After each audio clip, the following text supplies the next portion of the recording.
Hello friends, I'm Kanchan from Akulmach Technologies and you are welcome to our show Nation. Today we have Sitesh Srivastav, who is an IT professional. He's a deep interest in corporate training. He's closely associated with radio broadcasting. So welcome to the show, Sitesh. How are you doing today? Thank you, Kanchan. It's always wonderful to speak to you with some intriguing topic, and I'm sure we are here for another intriguing topic. How have you been? I'm fine, Sitesh, and definitely today is a very, very interesting topic. You know, Union Minister Prakash Javadekar and Ravi Shankar Prasad on Thursday last week has announced the center's new guidelines for digital new organization, social media platform, OTT platform, for guidelines for these all OTT platform and social media. So it was a good move when we talk about the regulation for social media and OTT platform. So what are your opinion about that? Well, Kanchan, I like to see every issue from 50,000 feet high as well as boiling down and to the lowest on the ground level. And I see this that any time, any media, any communication, if it is not moderated, if it is not controlled, if it is not directed, it is bound to go haywire in the name of freedom. We have seen this with the freedom of press all over the world, not just in India.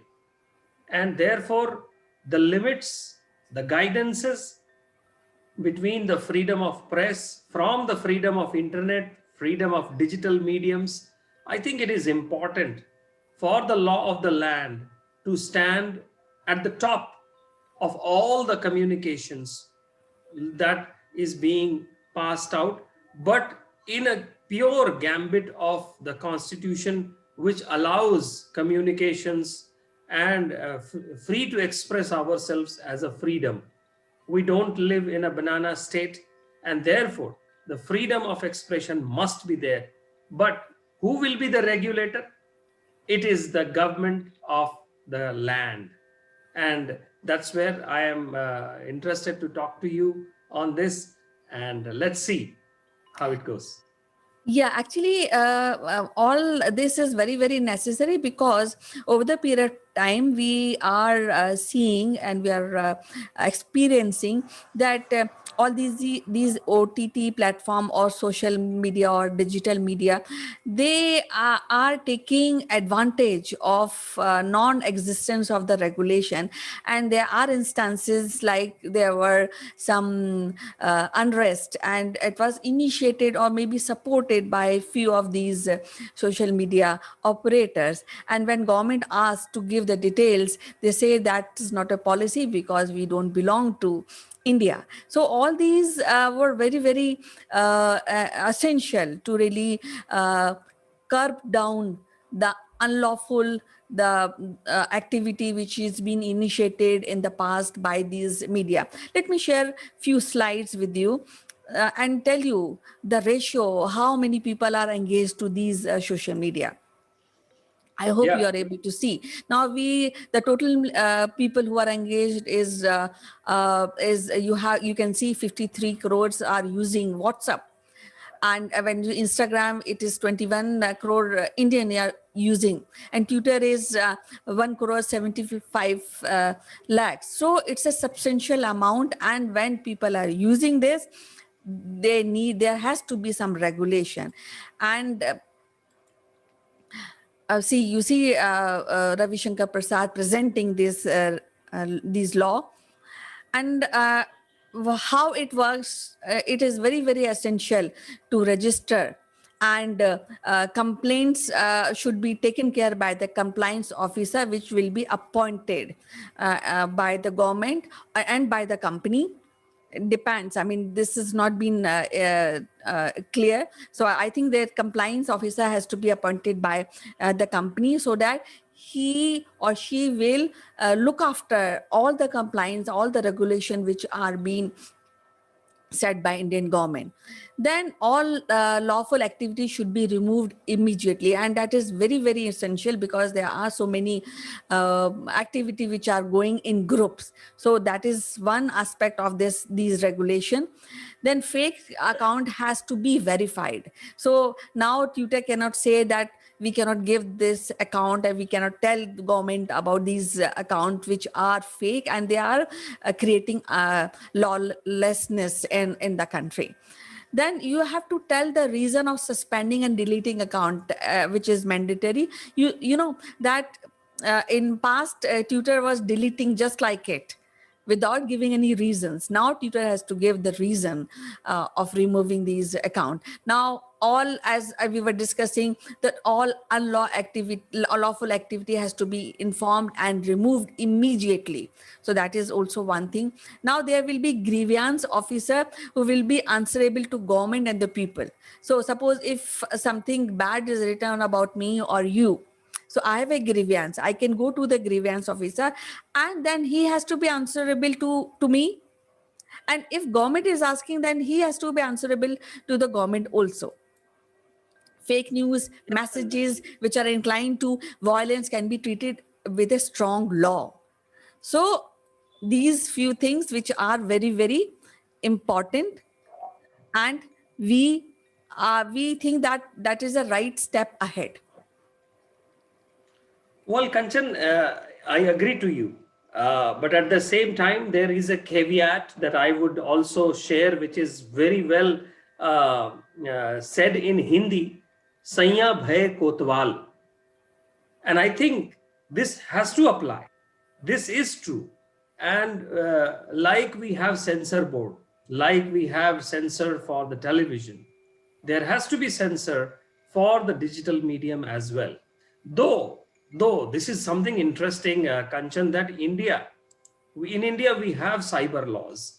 We have Information Technology Act 2000, which has the Act sections of 65, 66, 66A, 6C, 66D, and many such. And I think the cyber laws always existed in India from 2000, and that's why we have that Information Technology Act. What was not covered was the social media.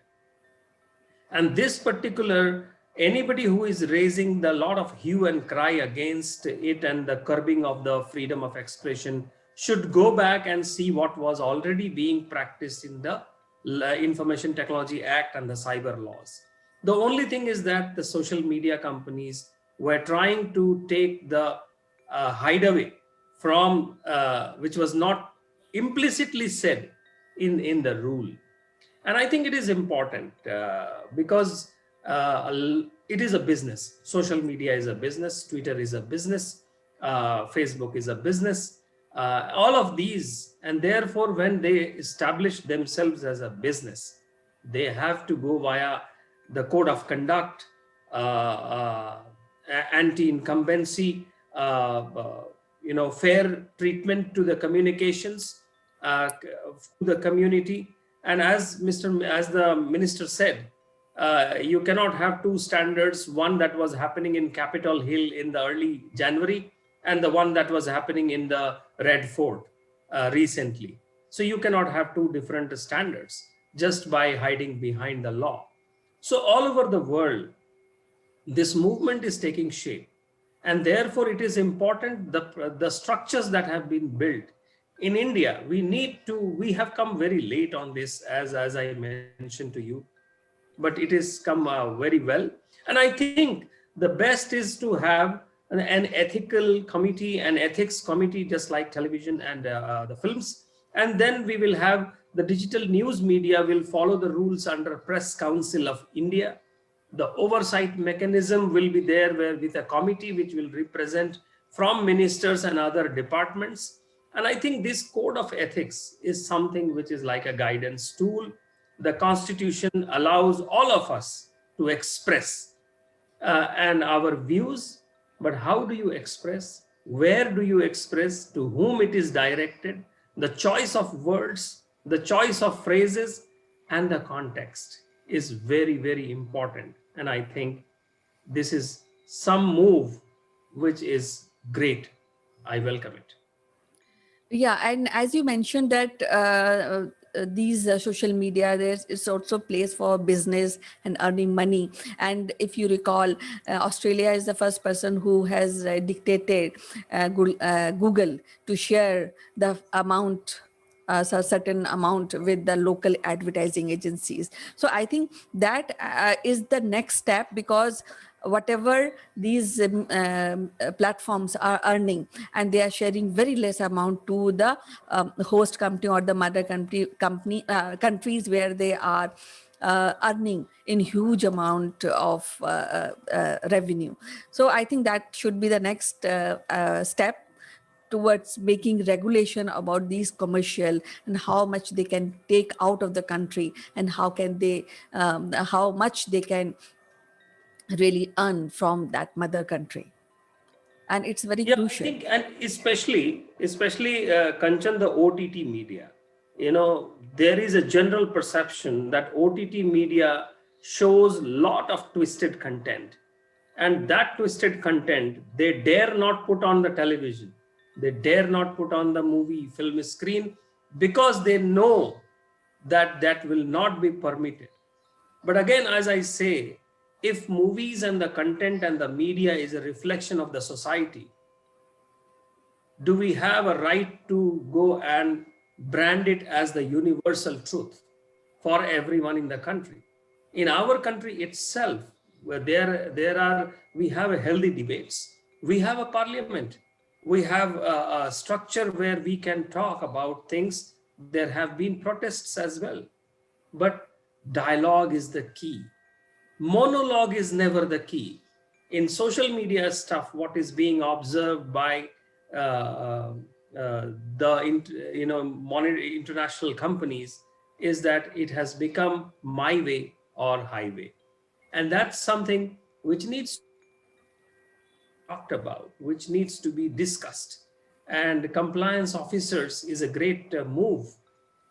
Committees are a great move. Ethical committee representation is a good move. And I say that this rule is, again, the rule that has come is not going to remain for a long, because there would be new technologies, new mediums, and therefore this dialogue needs to keep happening.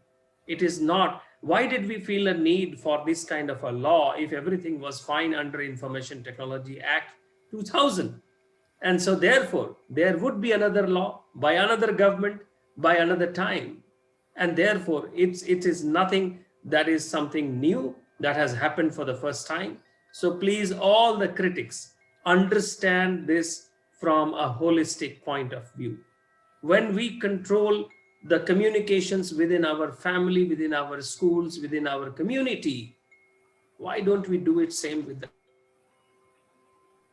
Yes, you have raised a very valid point, and you also mentioned that OTT platform, and I agree with your view that lately OTT platform has become a place where a film producer or anybody can show any type of content, and I think these type of contents need regulation, because everybody watches on television. Even children are watching television screen, and to control what content has to be circulated or can be placed on OTT platform is very, very critical. And lately few filmmakers are going way beyond, and at times it is said by many people that they are hurting the religious sentiments also. A part of this, they are so abusive, and they are taking advantage of not existence of these regulation.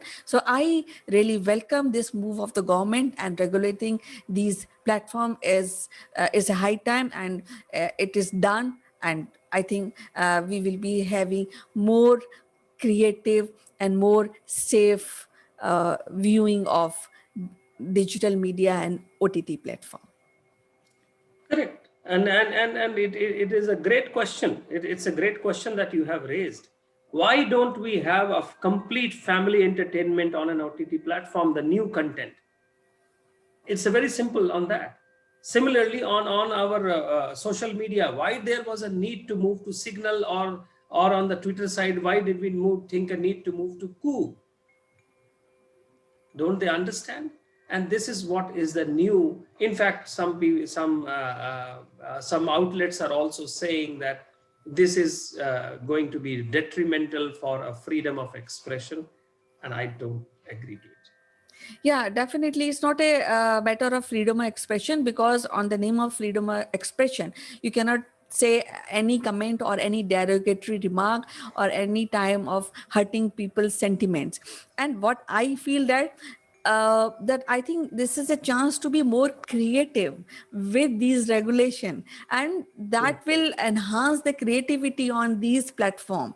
So I think that's Exactly. something, opportunity window is given to filmmaker or digital content creators. So that is something which is, I think we should agree, and we should be happy about it. Exactly. Exactly. The constructive media is the way to go, not destructive media. So thumbs up to you, to thumbs up to all people who are associated with digital media, and we welcome this move of the government creating and regulating these OTT platform and social media platform. It was so lovely to talk to you, Siddesh. I will be meeting you again in our next episode with the next interesting topic. Bye bye. Thank you. Have a great day.